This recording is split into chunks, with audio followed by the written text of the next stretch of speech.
નજીકના જ સમયમાં અમુક એવા પ્રસંગો બની ગયા છે, એટલે આ ભાવ હૃદયમાં છે અને કહેવાનું મને પણ તમારી સાથે મન થાય. હું ને તમે આપણે આપણા કોઈ સ્વજનને ગુમાવ્યા હોય, કોઈ મિત્રને ગુમાવ્યા હોય, કોઈ સગામાં કોઈને ગુમાવ્યું હોય, આપણે જ્યારે કોઈના ઘરે આવું આશ્વાસન દેવા જઈએ, ખરખરામાં જઈએ, શાંતિ સભામાં બેસવા જઈએ, ત્યારે આપણે સામેવાળા સાથે બહુ ડાઈ વાતો કરતા હોય કે ધાર્યું ધણીનું થાય, આપણું ધાર્યું કાંઈ થાય નહીં, આપણી ડોર તો એના હાથમાં છે, એ ખેંચી લે એટલે આપણે જતું રહેવું પડે. આવી બધી ડાઈ વાતો હું ને તમે આપણે કરતા હોય, પણ જેને પોતાનું આવું સ્વજન ગુમાવ્યું હોય એને ખબર પડે કે આ આશ્વાસન કેવી રીતે લેવાય છે.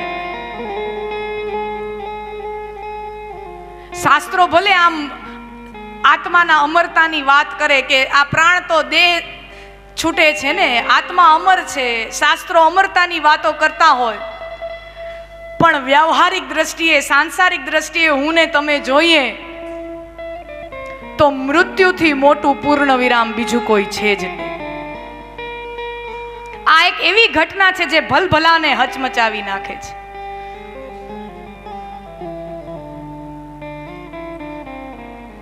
સ્વજનના મૃતદેહ ઉપર પુષ્પ મૂકવા જઈએ, એની ઉપર ફૂલ મૂકવા જઈએ, એની પહેલા હૃદય ઉપર કેટલા પથ્થર મૂકવા પડે ત્યારે એ આપણા સ્વજનના મૃતદેહની ઉપર આપણે એ પુષ્પ મૂકી શકતા હોય છે.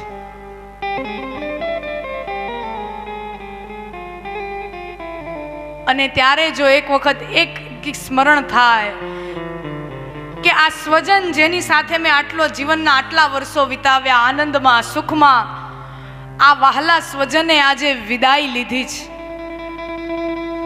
તો આવી વિદાય માટે શું હું પોતે તૈયાર છું? કારણ કે આપણે બધા સૌ અહીંયા સગા ભેગા થઈએ,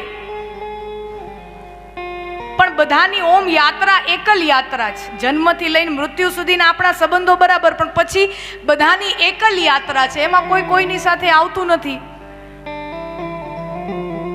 કદાચ બને કે પરિવારનો, આખા પરિવાર ક્યાંક જતો હોય ગાડીમાં બેસીને, આખા પરિવારનો ક્યાંક અકસ્માત થાય ને આખો પરિવારનો એક સાથે પ્રાણ છૂટે, શક્ય થાય.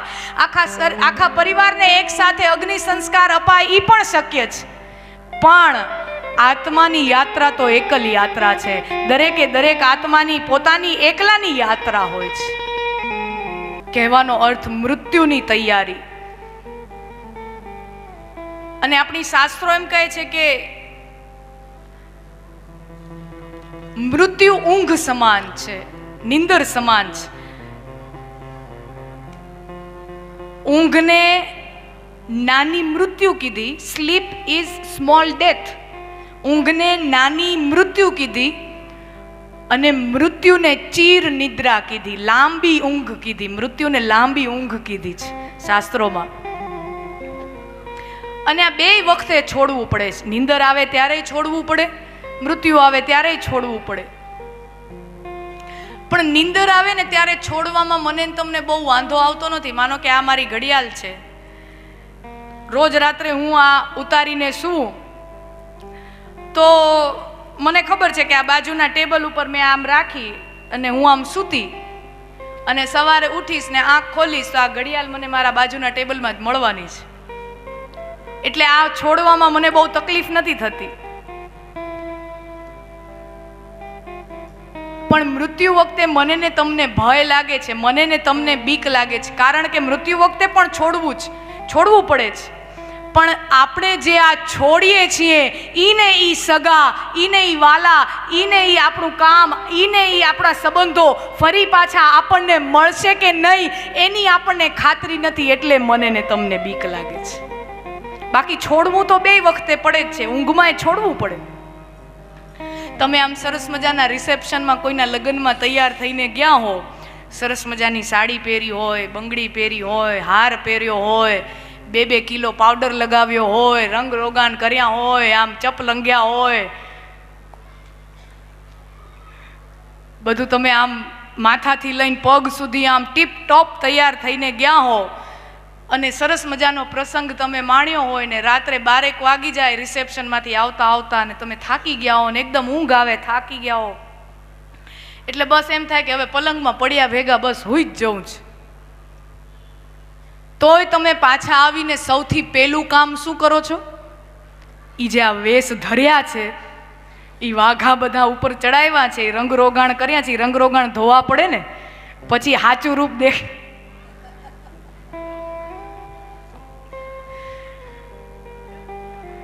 ટૂંકમાં આપણે એને એમ કહી કે ના ના હજી રહેવા દો ને, હજી તો સમાજમાં બીજા 2-3 લગ્ન છે ને, હજી આ ભલે ચાલુ રાખો ને 2-3 દી, હમણાં હજી લગ્ન આમ ચાલુ સળંગ લગ્ન જ છે. તો કે એમ કાંઈ હોય, આ બધું છોડી નહીં તો નીંદર કેમ આવે? જ્યાં સુધી છોડતા નથી ત્યાં સુધી નીંદર નથી આવતી. એવી રીતે મૃત્યુમાં પણ એવું હોય કે જ્યાં સુધી એમાં છોડવાનું, એટલે આપણને એમ થાય શું છોડવું, એટલે ઘર-બાર છોડવો, સંસાર છોડવો, આસક્તિ છોડો. આપણે આમ કહેતા હોય ને કે આ છોડો, તે છોડો, આ ત્યાગો, તે ત્યાગો. આપણે કેટલી બધી ધર્મ સભાઓમાં હું ને તમે બેઠા હશું ને કેટલું બધું આપણે એ સાંભળ્યું હશે કે આ છોડો ને તે છોડો ને ફલાણું છોડો ને. હું ને તમે આજ દી સુધી એક વસ્તુ છોડી શક્યા છીએ? એકેય વસ્તુ ના છૂટે. કારણ કે આપણે સંસારમાં આવ્યા છીએ તો આ સંસારના બંધનમાં બંધાયા છીએ, તો એ સંસારનું બંધન મને ને તમને લાગુ પડવાનું જ છે, એની આસક્તિ મને ને તમને લાગુ પડવાની જ છે. પણ આજ અસાર એવા સંસારમાં રહીને સર્વસાર એવા પરમાત્માનું નામ સ્મરણ, એ જ આ સંસારમાં રહીને એની જ જીવનની જે માધુર્ય છે, એ જે સુંદરતા છે, એનું જ નામ, જે 2 ઘડી માટે જે આપણે અહીંયા આજે તમે 3 કલાક બધું આ છોડીને આવ્યા છો. ઘણા બધા એમ કહેતા હોય કે અમે આરાધના કરવી છે, અમારે પૂજા કરવી છે, અમે શું છોડીએ, અમે શું આમ કરીએ, અમે શું અમારે નિયમ લેવા, શું અમારે આમ કરવું. તો હું એમ કહું કે આપણે જો રોજ અડધી કલાક ઘરે 30-40 મિનિટ જે પણ દીવાબત્તી, સંધ્યાપાઠ, તમારો જે પણ કોઈનો નિયમ હોય, એની પાછળ જે તમે 30 મિનિટ આપો છો, એનો મતલબ કે એ તમે થોડીક વાર માટે તો તમારું તમે સઘળું છોડ્યું છે. અને એ જ હું કહું કે તમે જે અહીંયા 3 કલાક 4 કલાક આપના વેપાર છોડીને, આપના વ્યવસાય છોડીને, આપનું ઘર છોડીને આપણે સૌ અહીંયા આવ્યા છીએ ને આપણે આ સંવાદ ભગવત ચર્ચા કરીએ છીએ, એ જ આપણો આ વૈરાગ છે અને એ જ આપણો આ ત્યાગ છે. આ 3 કલાક આપણે આપણી બધી આસક્તિઓને છોડીને હું ને તમે અત્યારે અહીંયા બેઠા છીએ, આ આપણો ત્યાગ છે. એમાં પરીક્ષિત રાજા સૌથી પહેલો પ્રશ્ન પૂછે છે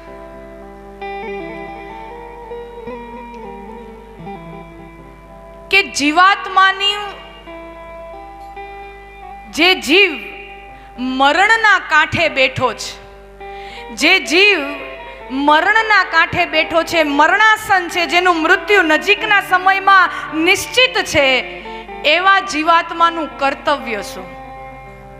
એ જીવાત્માએ શું કરવું જોઈએ?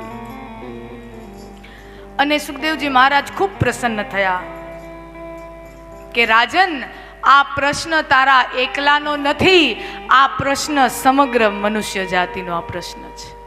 કારણ કે હું ને તમે આમ જોવા જઈએ તો મરણના કાંઠે જ બેઠા છીએ. પરીક્ષિત રાજા તો એટલો લકી કહેવાય કે એને ખબર હતી કે 7 દિવસ પછી એનું મૃત્યુ નિશ્ચિત છે. એટલે 7 દિવસ સુધી તો એનો વાળ વાંકો થવાનો નથી, એટલી એની ખાતરી છે. પણ મને ને તમને શું ખબર, ઈ 70 વર્ષ હોય, 7 વર્ષ હોય, 7 મહિના હોય, 7 મિનિટ હોય કે 7 સેકન્ડ પછી કાંઈ થઈ જાય, મને ને તમને શું ખબર? ઘડી પલ કી ખબર નહીં, કરે કાલ કી બાત, જીવ ઉપર જમણા ફરે જેમ તેતર ઉપર બાજ, ઘડી પલ કી ખબર નહીં અને કરે કાલ કી બાત. પરીક્ષિત રાજાના પ્રશ્નથી પ્રસન્ન થઈ, પ્રભાવિત થઈ પરીક્ષિત મહારાજ, સુખદેવજી મહારાજ એમના જ્ઞાનામૃત, વાણી રૂપી જ્ઞાનામૃત, વચનામૃત આપવાની શરૂઆત કરે અને જવાબ આપે, અંતકાલે નારાયણ સ્મૃતિ. જે જીવ મરણાસન હોય એનું પરમ કર્તવ્ય અંતકાલે નારાયણ સ્મૃતિ. પણ જીવ છૂટે એટલે અંતકાલે નારાયણ સ્મૃતિ એટલે જ્યારે જીવ છૂટે ત્યારે નારાયણનું સ્મરણ થાય, એ જીવનું પરમ કર્તવ્ય.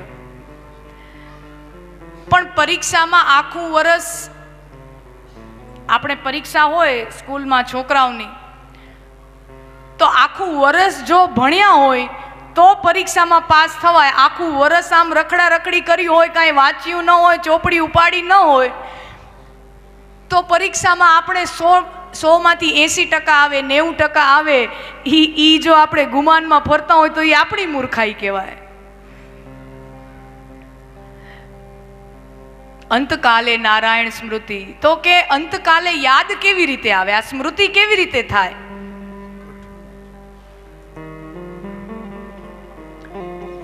ગીતામાં કૃષ્ણ ભગવાન અર્જુનને કહે છે, અંતકાલે મામેવ સ્મરણ મુક્તવા ક્લેવર. હે અર્જુન, જે જીવ મારું સ્મરણ કરતા કરતા પ્રાણ છોડે છે ને એને મારી જ પ્રાપ્તિ થાય છે. અર્જુન, હે ભગવાન, તમારું નામ લઈને દેહ છોડીએ તો તમારી પ્રાપ્તિ થાય, પણ તમે અંત સમયે યાદ કઈ રીતે આવો? ત્યારે કૃષ્ણ ફરી પાછું કહે છે, તસ્માત સર્વેષુ કાલેષુ મામનું સ્મર યુધ્ય ચ. તસ્માત, ધેરેફોર, સર્વેષુ કાલેષુ, એવરી મિનિટ, એવરી મોમેન્ટ, મામનું સ્મર યુધ્ય ચ. તું મારા નામનું સ્મરણ કર તો તને હું અંતકાળે સહજ રીતે યાદ આવીશ. તસ્માત સર્વેષુ કાલેષુ મામનું સ્મર યુધ્ય ચ.